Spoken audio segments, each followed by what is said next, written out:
Hello,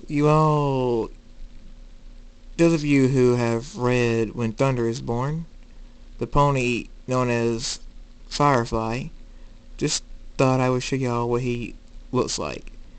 I'm going to try to find one certain picture to use for the rest of my videos, that way they're not just plain black. Anyway, let's go ahead and get the chapter started before I run out of video time. Gentle Storm, Chapter 6, Fight for Control.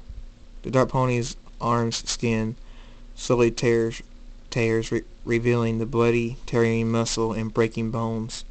Jacob laughs more and more as the arms come off. The dark pony screams.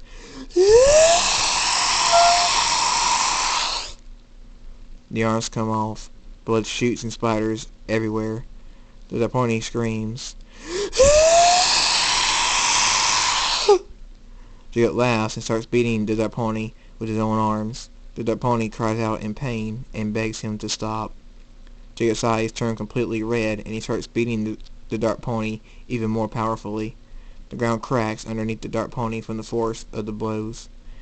Everyone but David, JT, Ratchet, and Michael watch in horror. The girl gets up rubbing her head and says, "Ow, that really hurt." Her eyes go wide when she sees what's happening.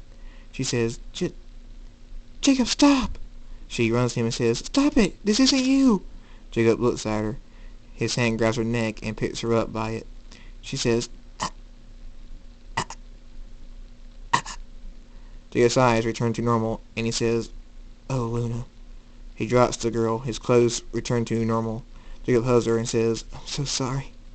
From the minute you spoke, I started fighting to take back control. I didn't get it back fast enough, I know. I'm so sorry." The girl coughs and says, "It's okay. You didn't have any control." Jacob looks at the two dead dark ponies.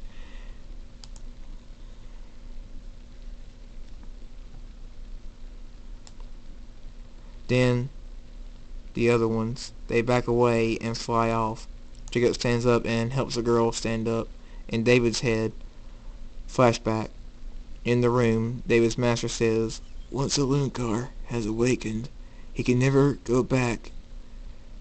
The blood of Lunkar is rushing through him, and no matter how much he fights, he will be consumed by his own blood, and turn into a monster beyond imagining.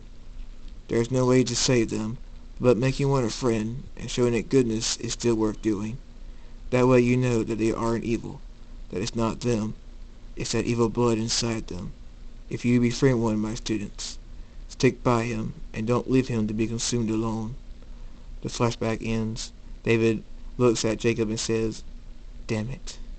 Jacob looks at everyone and says, "Someone is missing." A voice says, "You wish I was."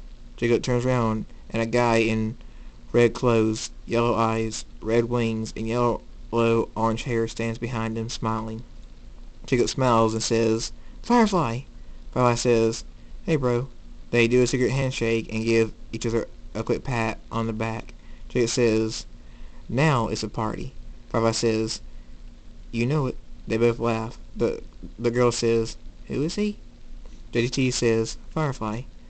Ratchet says, "A country stallion that controls fire and is most powerful in it." Dave says, "And Thunderstorm's #1 best friend." The girl says, "Oh." Jacob says, "I missed you, man." Firefly says, "I missed you too, bro. So, what's going on?" Jacob says, "It's a long story." Firefly says, "Just tell me." While we kick some dark pony flank. Jacob smiles and says, "You know it." Firefly whispers into his ear, "Who's the cute girl with the white wings?" Jacob says, my girlfriend." Firefly says, "Alright, Thunder. Good job, man. So when can I meet her?" Jacob says, "Meet her? Oh boy." Firefly smiles and says, "What?" Jacob says, "Come on, I'll introduce you to her." Firefly says, "There you go, partner." They walk up to the girl. Firefly holds out his hand and says, "Nice to meet you. I'm Firefly." The girl shakes his hand and says, "Nice to meet you too." Firefly says, "Can I hear your name too?" Jacob says, "Back off, Firefly." Firefly says, I'm only messing." She don't got to tell me if she don't want to. So, Thunder, I hear you got your butt kicked pretty badly by Rainbow Dash. Jacob says, be quiet. Firefly laughs and says, oh, come on, bro. I'm only messing. Come back here. Oh, come on. Don't be that way. End of chapter 6. Yeah, that would be the other reason why I also chose to pull up Firefly's picture, because he appears in this chapter. Just wanted y'all to know what he looks like. And once again, I am going to try to find one certain picture that actually has to do with the story to use for the videos instead of them being all black, just to help it be at least a little bit more attractive or interesting, whichever word is best. I don't know. Anyway, thanks for coming back. Thanks for listening, and if you've been here since part 1, thank you for continuing to listen to this story. Oh, and also this is a 20 chapter story, so there's gonna be like 20 videos. That's why I chose to stop doing only one every Wednesday and instead do 2. That way it gets done quicker and I can put up other stories sooner. Anyway, thanks again and see you next time.